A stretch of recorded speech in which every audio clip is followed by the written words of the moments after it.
দুই জাহালিল আলামিনকে সাহাবীরা প্রশ্ন করলেন, ইয়া রাসূলুল্লাহ নবী গো, মাতা ওয়াজাবাত লাকান নবুওয়াতা ক্বালা কুনতু নাবিয়ান ওয়া আদামু বাইনার রূহি ওয়াল জাসাদ। ইয়া রাসূলুল্লাহ নবী গো, কখন আমার আল্লাহ আপনার নবুয়তি দান করেছেন?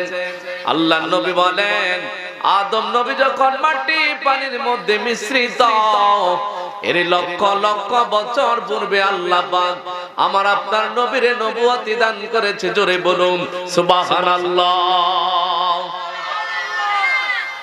ও পানের ভাইরা, আল্লাহর প্যারা হাবিব রহমতুল লিল আলামিন রে আমার আল্লাহ কত মর্যাদা দান করলো গো। সূরাতুল আল ইমরানের 181 নম্বর আয়াতটা দেখেন, আমার আল্লাহ পাক বলেন, ওয়া ইযা আখাযাল্লাহু মিসাকান নাবিয়িনা লাম্মা আতাইতুকুম মিনাল কিতাবি ওয়াল হিকমা। মানে ভাইরা, আল্লাহ পাক রব্বুল আলামিন আদম নবীর লক্ষ লক্ষ বছর পূর্বে যে আমার আপনার নবীর নবুয়তি দান করেছে, এই আয়াতের তাফসীরে পড়েন দেখেন পানের ভাইরা, আল্লাহ পাক রব্বুল আলামিন যখন রূহু জগৎটা অনুষ্ঠিত হলো গো, রূহু জগতের মধ্যে প্রতিটি সাধারণ মানুষের রূহু নবীদের রূহু ছিল। আমার আল্লাহ পাক প্রশ্ন করলেন, আলাস্তু বিরব্বিকুম, আমি কি তোমাদের রব নই? রূহু জগতে প্রতিটি মানুষ প্রতিটি নবীদের রূহু চুপ ছিলেন। সর্বপ্রথম আমার আপনার বন্ধুর উপরে তোমরা ঈমান আনয়ন করবা। তখন রূহু জগতের মধ্যে সকল নবীদের রূহু বলে উঠলেন, লা ইলাহা ইল্লাল্লাহু মুহাম্মাদুর রাসূলুল্লাহ সাল্লাল্লাহু আলাইহি ওয়াসাল্লাম। রূহু জগতের মধ্যে প্রতিটি নবীদের রূহু আমার আপনার নবীর উপর কালিমা পড়ে পানের পানের ভাইরা, এরপরে আমার আল্লাহ পাক প্রতিটি নবীর রূহুগুলোকে আমার আল্লাহ পাক রব্বুল আলামিন নবুয়তি দান করেছে। জোরে বলুন না সুবহানাল্লাহ। ও পানের ভাইরা, ভালো করে খেয়াল করো গো, আল্লাহ পাক রাসূলুল্লাহর কত মর্যাদা দান করেছে পানের ভাইরা। আদম ও সফিউল্লাহ যখন জান্নাতের মধ্যে বসবাস করলেন, আদম মা হাওয়া আলাইহিস সালামের সঙ্গে শয়তানের প্রবঞ্চনায় পড়ে যখন তারা গন্ধফল খেলেন, জান্নাতি পোশাক যখন তাদের দেখে ঝরে পড়ে গেল, তখন আমার আল্লাহ পাক বলে, আদম রে, এই জান্নাতে থাকার আর সুযোগ নাই, দুনিয়ার জমিনে নেমে যাও। আদম ও সফিউল্লাহ বলেন, ভাইরা শ্রীলঙ্কার জমিনে অবতরণ করেন, মা হাওয়া ভারতের সন্দ্বীপে অবতরণ করেন। দুইজন দুই রাষ্ট্রে, একদিন নয় দুই দিন নয়, 350 বছর কাদারে পরে যখন ভাইরা আরাফার ময়দানে দুইজন যখন একত্রিত হলেন, আদম ও সফিউল্লাহ আমার আল্লাহর কাছে দোয়া করে বসলেন, আল্লাহ, আকাশের বুকে মধুর নাম লেখা আছে রে আল্লাহ, ওই মধুর নামের উসিলায় তুমি আমি আদম ও সফিউল্লাহ রে মাফ করে দাও। আল্লাহ পাক রাসূলুল্লাহর কত মর্যাদা দান করলেন। আমার আল্লাহ পাক রব্বুল আলামিন সঙ্গে সঙ্গে আদম ও সফিউল্লাহরে বলেন, কাইফা আরাফতা মুহাম্মাদান ওয়া লা মাকুনুহু। ও আমার আদম, তুমি কিভাবে চিনলারে আমার বন্ধুরে? ওয়ালা মাখালাকুহু, এখনো তো আমি আল্লাহ আমার বন্ধুরে সশরীরে সৃষ্টি করি নাই। আদম ও সফিউল্লাহ বলে, ইয়া রাব্বি, ওগো আমার প্রভু, লিআল্লা কালামা খলাকতানি বিআদিকা ওয়া নাফাখতা ফী মির রূহিকা। আপনি যখন আপনার শিওর হস্ত দ্বারা কুদরতি হাত দ্বারা আমি আদম ও সফিউল্লাহকে বানাইলেন গো, ওয়া নাফাখতা ফী মির রূহিকা, আপনি যখন আমার দেহের ভিতরে রূহ দিলেন, ফারাফাতু রাআসি, অতঃপর আমি আকাশের দিকে আমার মাথাটা উত্তোলন করলাম, তখন আমি দেখলাম আকাশের বুকে মধুর কালিমা লেখা আছে, লা ইলাহা ইল্লাল্লাহু মুহাম্মাদুর রাসূলুল্লাহ সাল্লাল্লাহু আলাইহি ওয়াসাল্লাম।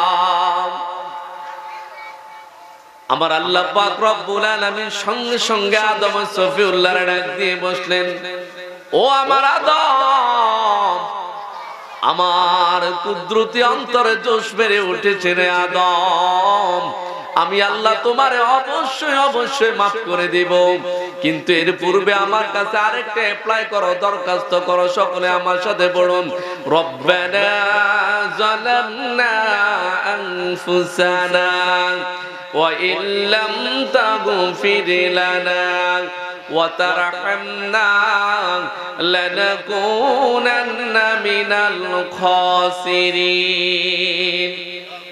রব্বানা, হে প্রভু, যালামনা, আমি জুলুম করেছি, আমি গুনাহ করেছি, আমি ভুল করেছি, আনফুসানা, আমার নফসের প্রতি, ওয়া ইল্লাম তাগফির লানা, হে প্রভু আমারে ক্ষমা করে দাও, ওয়া তারহামনা, আমাকে রহম করো, লানাকুনান্না মিনাল খাসিরিন। আপনি যদি আমি আদম ও সফিউল্লাহর ক্ষমা না করেন তাহলে আমি ক্ষতিগ্রস্ত হয়ে যাব। সঙ্গে সঙ্গে আমার আল্লাহ পাক রব্বুল আলামিন আদম ও সফিউল্লাহর ভুলটারে ক্ষমা করে দিলেন। জোরে বলুন সুবহানাল্লাহ। আদম ও সফিউল্লাহ আমার আপনার নবীর ওসিলায় আমার আল্লাহ পাক তাকে ক্ষমা করে দিলেন গো। ও পানের ভাইরা, ভালো করে খেয়াল করো গো, কোন নবীর উম্মত হইলা এখন নবীর তুমি চিনলা না গো। ও পানের ভাইরা, কোন কারণে মানুষের জীবনের নেকামল গুলো আমার আল্লাহ ধ্বংস করে দিবে গো। মানুষ হাজার হাজার রাকাত নামাজ পড়বে কিন্তু কিয়ামতের মাঠে কোনো নামাজ খুঁজে পাবে না কেন? বাতিল ফেরকার মানুষগুলো আমল করবে কিন্তু কিয়ামতের মাঠে তাদের আমল কেন তারা খুঁজে পাবে না? একটু ভালো করে খেয়াল করেন, এই আলোচনাটা আপনার জন্য বেশি জরুরি বানান ভাইরা। পবিত্র কোরআনে সূরাতুল হুজরাত 2 নম্বর আয়াত দেখেন, আমার আল্লাহ পাক বলেন, ইয়া আইয়ুহাল্লাযীনা আমানু লা তারফাউ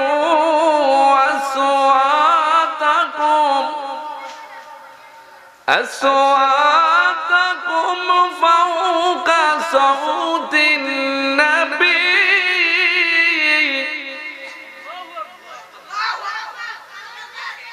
অপরার ভাইরা, এই আয়াতটা কখন নাজিল হয়েছে একটু ভালো করে খেয়াল করেন গো। যখন রাসূলুল্লাহ সাল্লাল্লাহু আলাইহি সাল্লাম এইভাবে সাহাবীদের সামনে দাঁড়ায়া এইভাবে আলোচনা করতেছে, সাহাবীরা এমন ভাবে কথাবার্তা শুরু করে দিল গো, রাসূলুল্লাহর কথার আওয়াজের উপরে তাদের কথার আওয়াজ উঠে যায়। আচ্ছা বলেন তো, আমি যে আলোচনা করতেছি আমার কথার আওয়াজের উপর যদি আপনারা কেউ চিল্লাইয়া কথা বলেন, আমার কাছে ভালো লাগবে না খারাপ লাগবে? কথা বলতে হবে, ভালো লাগবে না খারাপ লাগবে? ভালো করে খেয়াল করেন, রাসূলুল্লাহর কথার আওয়াজের উপরে এইভাবে সাহাবীদের কথার আওয়াজ উঠে গেল, আমার আল্লাহর মেজাজ গরম হয়ে গেল। সঙ্গে সঙ্গে আমার আল্লাহ পাক সূরাতুল হুজরাত 2 নম্বর আয়াত নাযিল করে দিলেন। আল্লাহ পাক বলেন, ইয়া আইয়ুহাল্লাযীনা আমানু, ও আমার ঈমানদারেরা, লা তারফাউ আসওয়াতাকুম ফাওকা সাউতিন নবী। যে মানুষগুলো হাবিব আপনি আপনার উম্মতদেরকে বলে দিন, সাহাবীদেরকে বলে দিন, সাহাবীদের কথার আওয়াজ যদি আর একবার আপনি রাসূলুল্লাহর কথার আওয়াজের উপরে উঠে, আমি আল্লাহ আনতাবাতামালুহুম, আমি আল্লাহ তাদের জীবনের তামাম আমল বরবাদ করে দিব, তারা টের পাবে না। জোরে বলুন নাউজুবিল্লাহ। রাসূলুল্লাহর কথার আওয়াজের উপরে কোন মানুষের আওয়াজ উঠলে আল্লাহ পাক বলেছেন তার জীবনের আমল বরবাদ করে দিবে। এখান থেকে প্রশ্ন পারে ভাইরা, বলেন তো নবীর আজকে জায়েজ জিনিস যে মানুষগুলো না জায়েজ ফতোয়া দেয়, এই মানুষগুলোর আমলের কি অবস্থা হবে? আমার কথাটা বুঝেন? সাহাবীদের কথার আওয়াজ রাসূলুল্লাহর কথার আওয়াজের উপরে উঠার পরে আল্লাহ পাকের মেজাজ গরম হলো। আল্লাহ পাক সূরাতুল হুজরাত 2 নম্বর আয়াত নাযিল করেছেন। রাসূলুল্লাহর কথার আওয়াজের উপরে আওয়াজ উঠলে বলছে জীবনের আমল শেষ। এখন যারা রাসূলুল্লাহ জায়েজ জিনিস না জায়েজ ফতোয়া দিতেছে, এদের আমলের কি অবস্থা হবে? এজন্য বানার ভাইরা, ইজিদ মুসলমান ছিল, হুসাইন মুসলমান ছিল। কারবালার যুদ্ধ অনুষ্ঠিত হয়েছে বানার ভাইরা। ইজিদ বাহিনী সকাল বেলায় তারা জামাতের সহিত নামাজ আদায় করেছে, কোরআন তেলাওয়াত করেছে। এরপরে তারা যুদ্ধে গেল। ইমাম হোসেন রাদিয়াল্লাহু তাআলা আনহুর বাহিনী সকাল বেলা জামাতের সহিত নামাজ পড়েছে, কোরআন তেলাওয়াত করেছে, তারপরে জিহাদের ময়দানে গেল। তাদের মধ্যে পার্থক্য হলো পানের ভাইরা দুজনে আমল করছে, দুজনই মুসলমান, কিন্তু এজিদ বাহিনী জান্নাতে যাবে না, হোসেন বাহিনী জান্নাতে যাবে। পানের ভাইরা, এর শুধুই মাত্র একটাই কারণ, মহব্বতের ঘাটতি। যার ভিতরে রাসূলুল্লাহর মহব্বত থাকবে না, প্রেম থাকবে না, ওই মানুষটার ঈমান নাই। রাসূলুল্লাহ বলেন আলা আলা ঈমানা লিমান লা মুহাব্বাত আলাম। যার মধ্যে রাসূলুল্লাহর প্রেম নাই, মহব্বত নাই, তার ওই মানুষটার ঈমান নাই। যার মধ্যে রাসূলুল্লাহর প্রেম আছে, মহব্বত আছে, ভালোবাসা আছে, ওই মানুষটা ঈমানদার। ওই মানুষটা সিজদা দিতে দেরি আমার আল্লাহ পাক কবুল করে নিতে দেরি করবে না। জোরে বলুন সুবহানাল্লাহ। এজন্য শুধুই কেবল আলেম দেখলে পাগল হয়ে যাবেন না, ওই আলেমের কথা অনেক সুন্দর, অথচ রাসূলুল্লাহ বলেন যারা শেষ জমানায় আলেম নামের জালেম হবে, কালামুহুম কাকালামিল আমবিয়া ওয়া ফিলুহুম কাফিলি ফিরাউন আনা বারিউম ওয়া হুম বারিউনা মিন্নি। রাসূলুল্লাহ বলেন কালামুহুম কাকালামিল আমবিয়া, তাদের কথা হবে আলেম নামের জালেমদের কথা হবে নবীদের কথার মতো। ওয়া ফিলুহুম কাফিলি ফিরাউন, তাদের কাজ হবে একদম ফিরাউনের মতো। ফিরাউন যেভাবে মুসা নবীরে ভালোবাসতো না, এই জমানার কিছু আলেম নামের জালেম হবে যারা রাসূলুল্লাহরে ভালোবাসবে না, যারা আমার নবীর অন্তর থেকে ভালোবাসবে না। আল্লাহর নবী বলেন আনা বারিউম মিনহুম ওয়া হুম বারিউনা মিন্নি, তারাও আমি নবীর উপর অসন্তুষ্ট, আমিও নবী তাদের উপর অসন্তুষ্ট। জোরে বলুন নাউযুবিল্লাহ।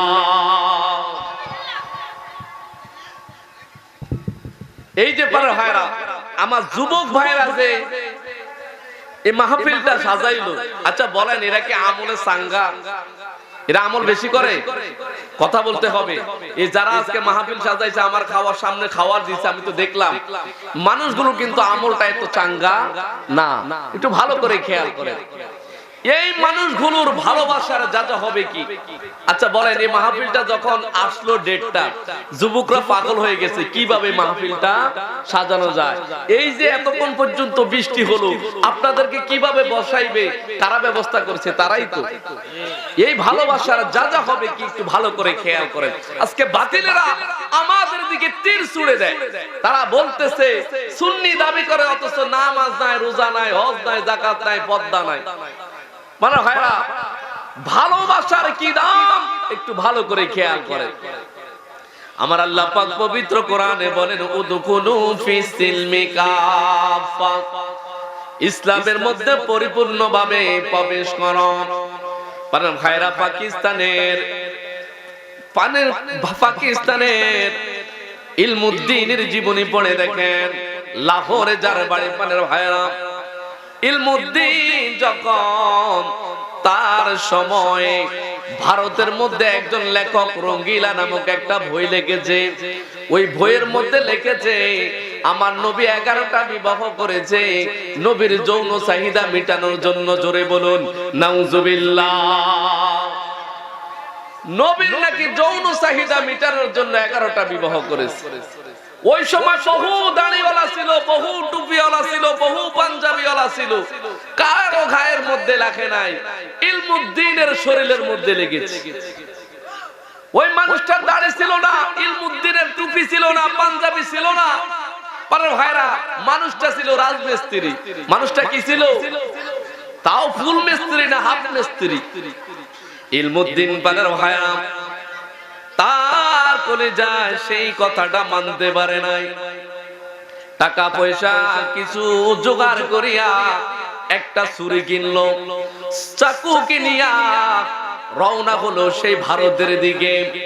ভারতের দিকে যাইয়া পানের ভাইয়া সেই রঙ্গিলার বইয়ের লেখককে তিনি হত্যা করলেন, হত্যা করে ফেলেছে।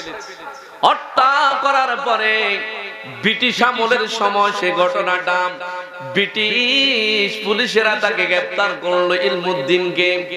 ইলমুদ্দিনকে তারা গ্রেফতার করিয়া এরপরে তারা যখন আদালতের মধ্যে উঠাইলেন, ইলমুদ্দিনকে প্রশ্ন করলেন, ইলমুদ্দিন তুমি কি সজ্ঞানে তারে হত্যা করেছো কিনা? বলে হ্যাঁ, রঙ্গিলা লেখকের বইয়ের লেখককে আমি সজ্ঞানে হত্যা করেছি। জোরে বলুন না সুবহানাল্লাহ। ইমানদারের ইমানের পাওয়ার দেখেন। ওই সময় ইলমুদ্দিনের পক্ষে কিছু উকিল আসলো, তিনি বলতেছে বেলে আপনি বলবেন কোর্টের মধ্যে যে না আমি সজ্ঞানে হত্যা করি নাই, আমার ওই সময় মাথাটা চেঞ্জ ঠিক ছিল না, এই জন্য আমি তার হত্যা করেছি। ইলমুদ্দিন ওই সকল উকিলদের কথা শুনে নাই।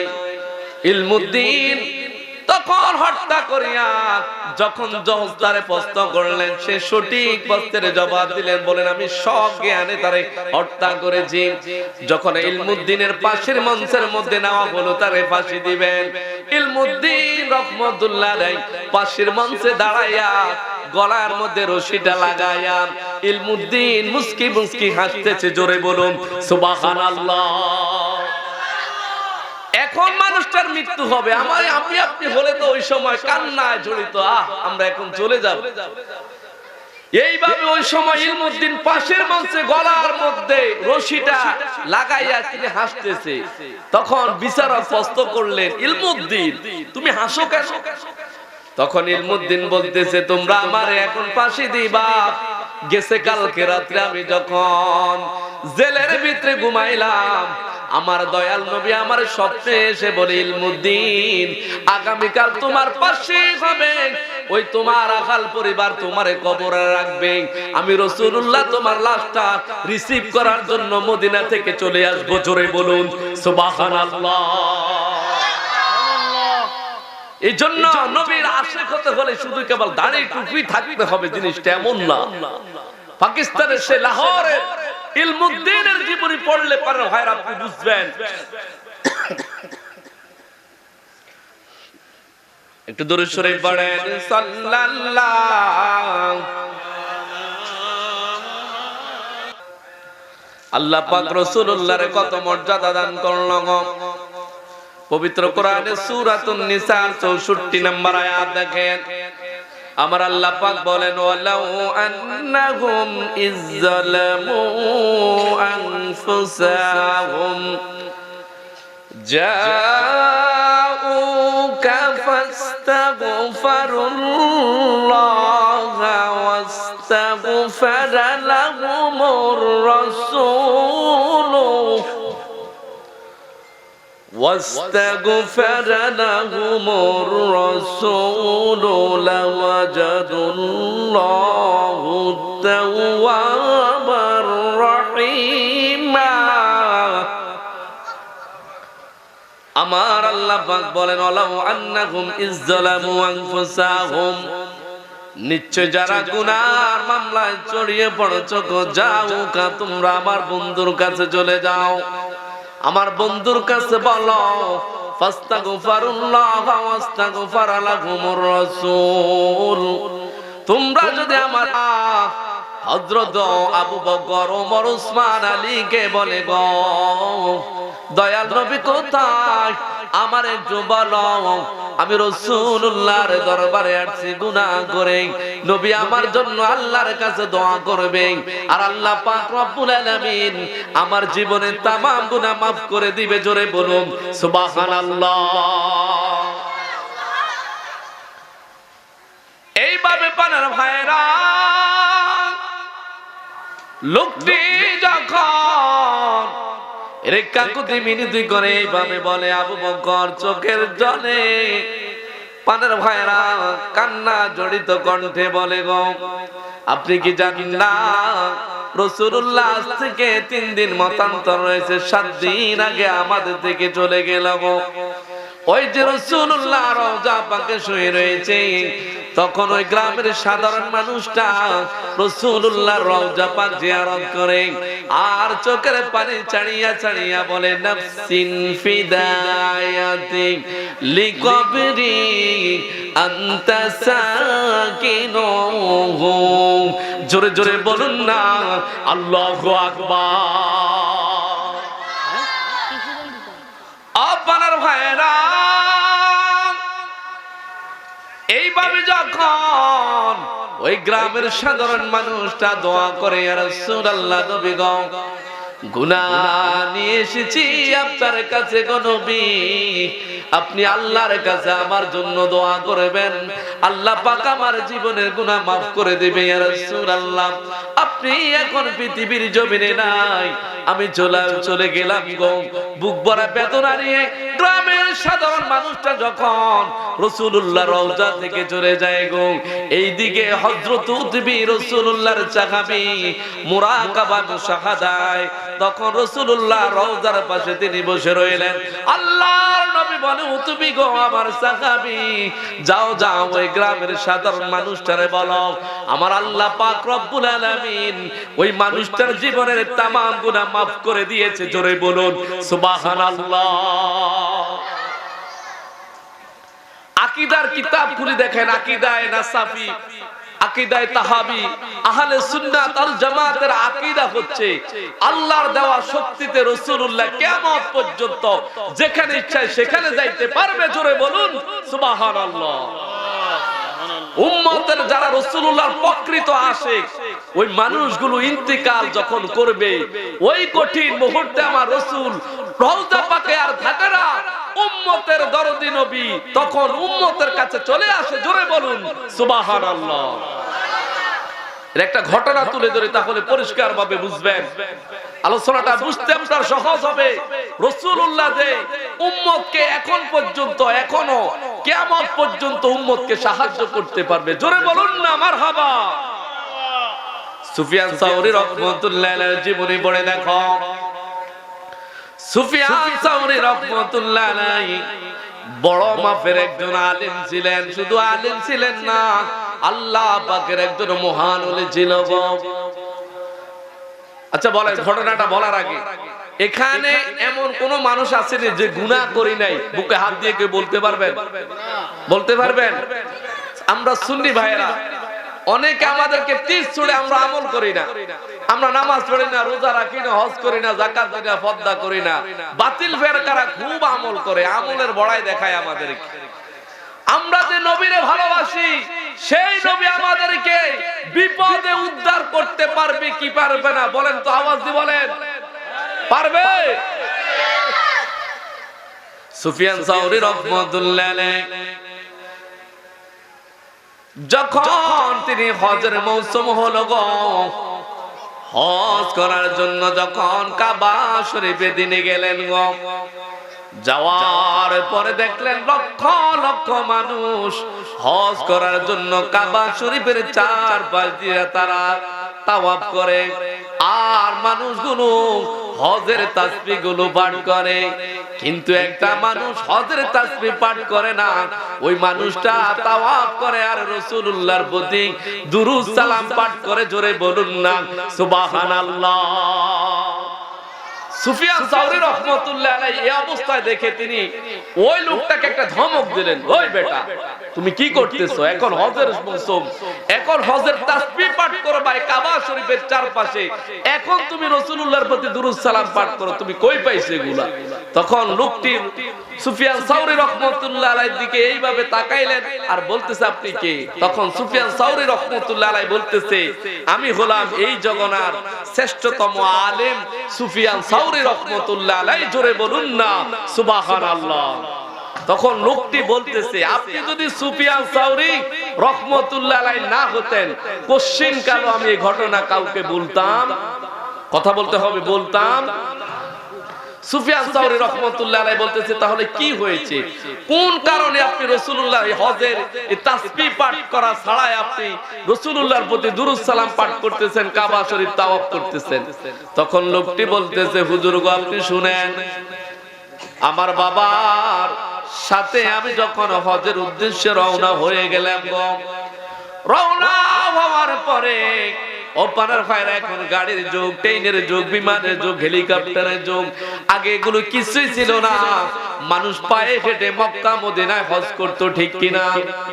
মানুষ পায়ে হেঁটে মক্কা মদিনা যায়া হজ করতো। ওই মানুষটা যখন তার পিতা, ছেলে এবং বাবা হজ করার জন্য যখন মক্কা মদিনার উদ্দেশ্যে রওনা হয়ে গেল, পথের মধ্যে যাওয়ার পরে কিছু দূর যাওয়ার পরে বারের ভাইরা ওই মানুষটার পিতা ইন্তেকাল করে। সন্তান এবং বাবা হজের উদ্দেশ্যে রওনা হয়েছে, পথের মধ্যে বাবা মারা গেছে। ঘটনা ঘটে, এমন ঘটনা আসেনি? হজ করতে যায় মানুষ মারা যায়, এমন ঘটনা ঘটে। সুফিয়ান সাউরি রাহমাতুল্লাহ আলাইহি লোকটি বলে, আমার বাবাকে যখন হজের উদ্দেশ্যে রওনা হলাম, আমার বাবা সহকারে পথের মধ্যে আমার বাবা মারা গেল। মারা যাওয়ার কিছুক্ষণ পরে দেখলাম আমার বাবার চেহারাটা মানুষের চেহারা থেকে পশু জানোয়ারের, এক কথা হলো কুকুর